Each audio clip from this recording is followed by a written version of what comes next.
Selamat pagi buat kita semua yang saya hormati, dosen pembimbing dan juga teaching assistant yang telah membimbing saya untuk mengerjakan dokumen proyek ini.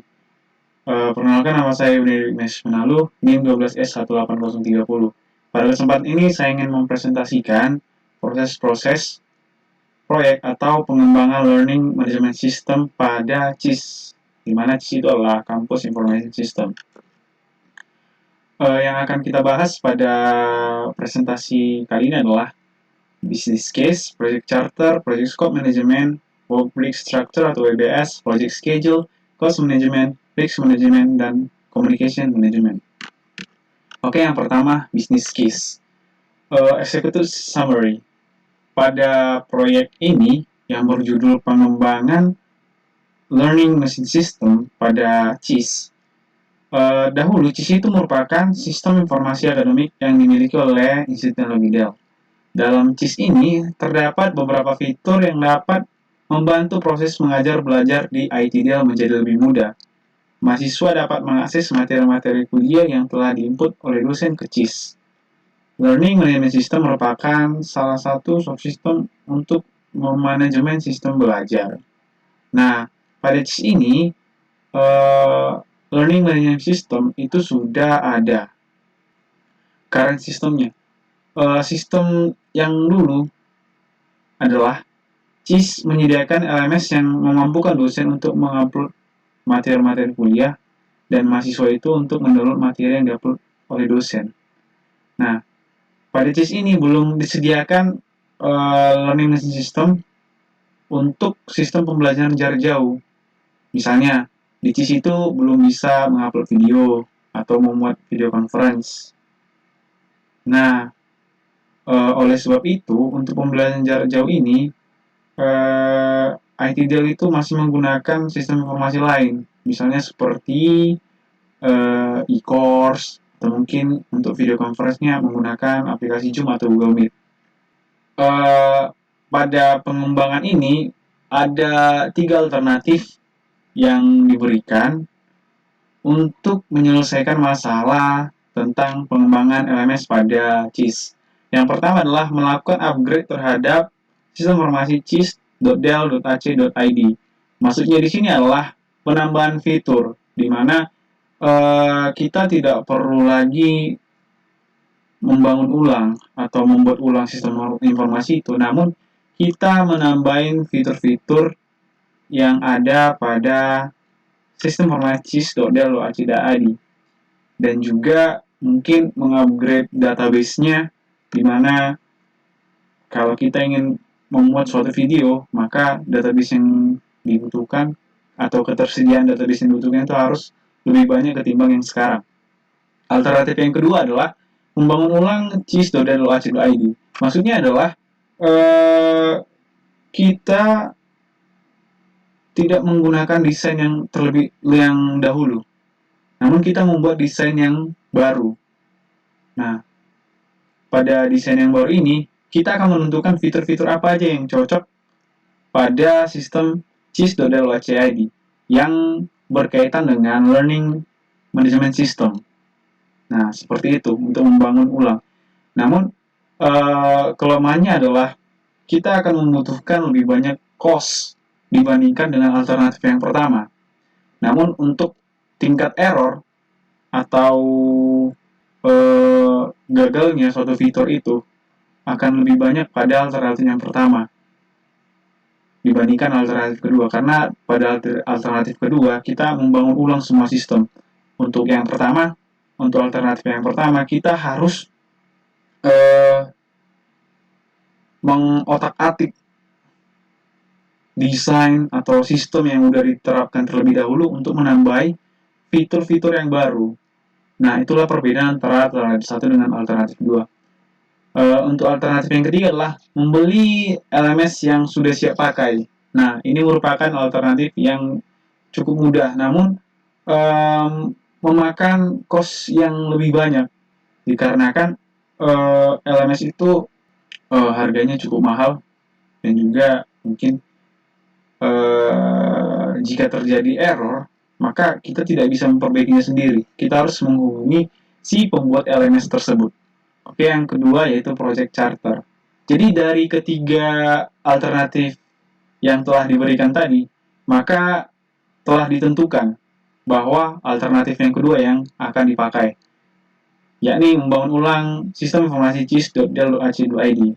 Nah, setelah itu akan ditentukan siapa-siapa saja yang akan bekerja pada proyek yang berjudul membangun ulang sistem cis.del.ac.id. Dan stakeholder yang sudah ditentukan, terdapat satu project manager, terdapat 3 sistem analyst, terdapat 6 programmer, terdapat 2 tester, terdapat 2 trainer, dan terdapat ada 10 user. Project description. Nah, sistem informasi cis.del.ac.id yang kita singkat dengan CIS merupakan sistem informasi akademik yang dimiliki oleh Institut Negeri. Pada sistem informasi tersebut belum memiliki LMS yang cukup efektif. Fitur-fitur yang dimiliki CIS adalah upload, pengumuman, materi, nilai, dan lain-lain. Namun, untuk membuat kuis atau upload tugas pada sistem tersebut belum dapat dilakukan. Maka dari itu, sistem ini atau yang sistem terdahulu itu belum membuat LMS yang efektif untuk mahasiswa dan juga dosen.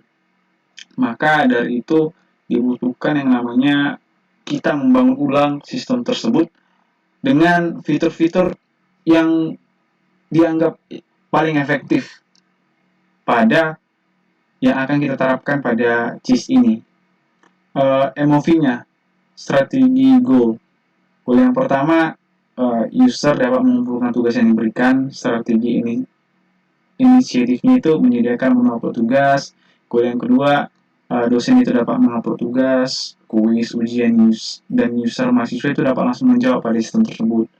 Strategi inisiatifnya itu adalah menyediakan fitur upload soal pada user dosen dan menyediakan seperti form bagi mahasiswa atau user mahasiswa itu untuk menjawab soal pada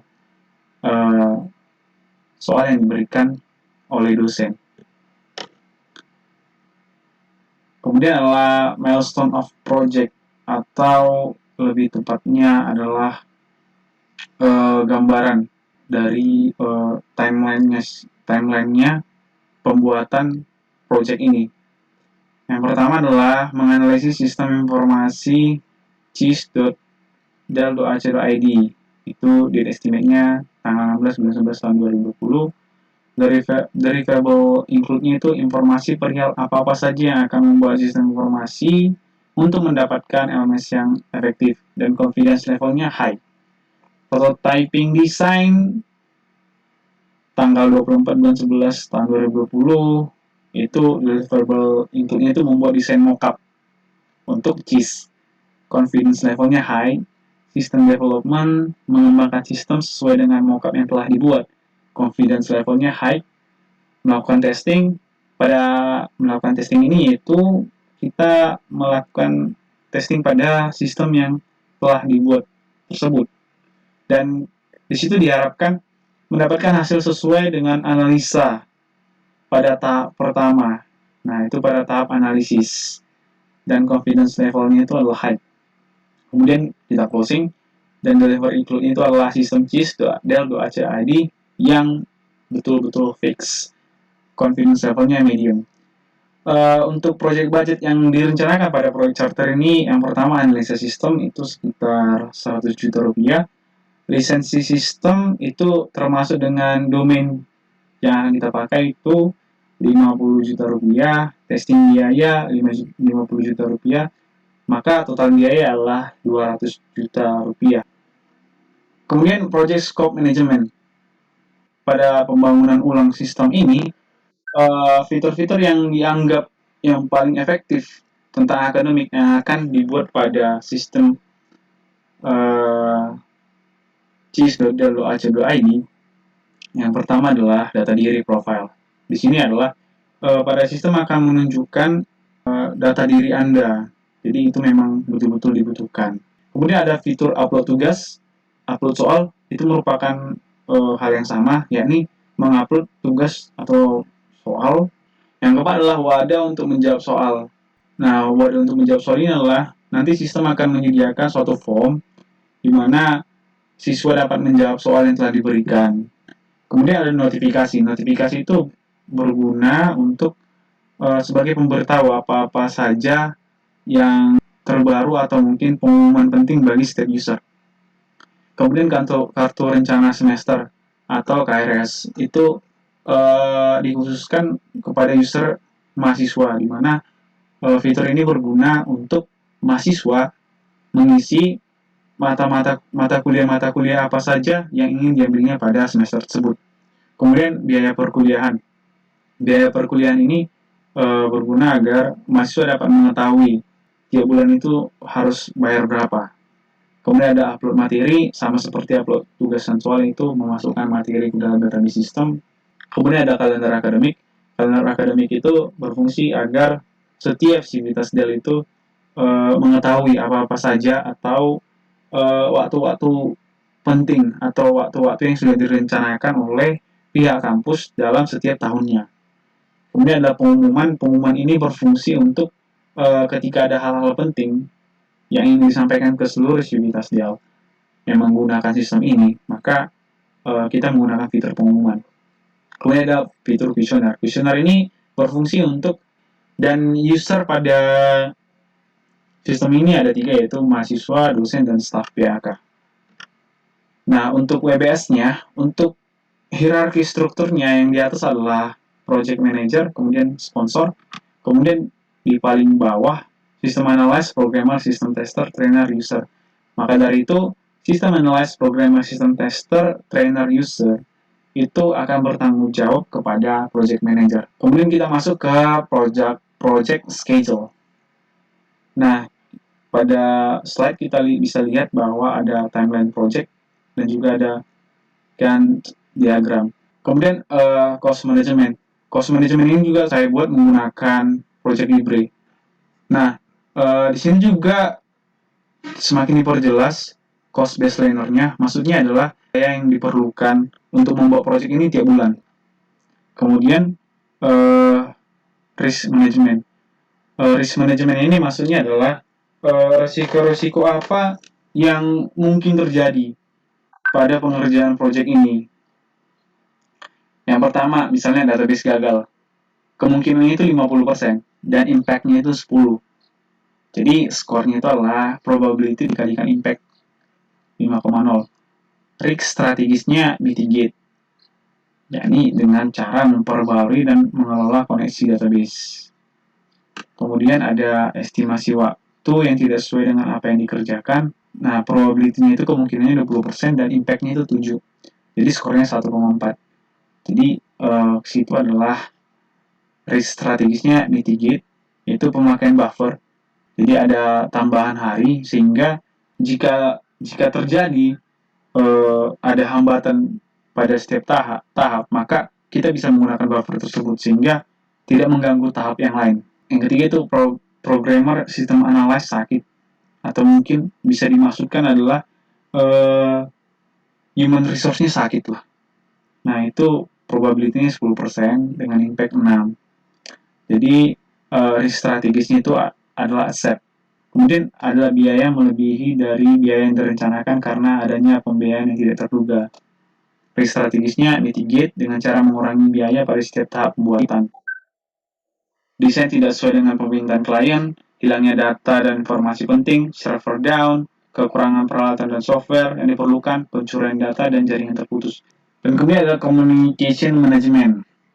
Nah, communication management ini bisa kita lihat pada tabel yang ada pada slide. Sebelum saya menutup, saya akan mendemokan pembuatan project scheduling, cost management pada project ini dengan menggunakan Project Libre.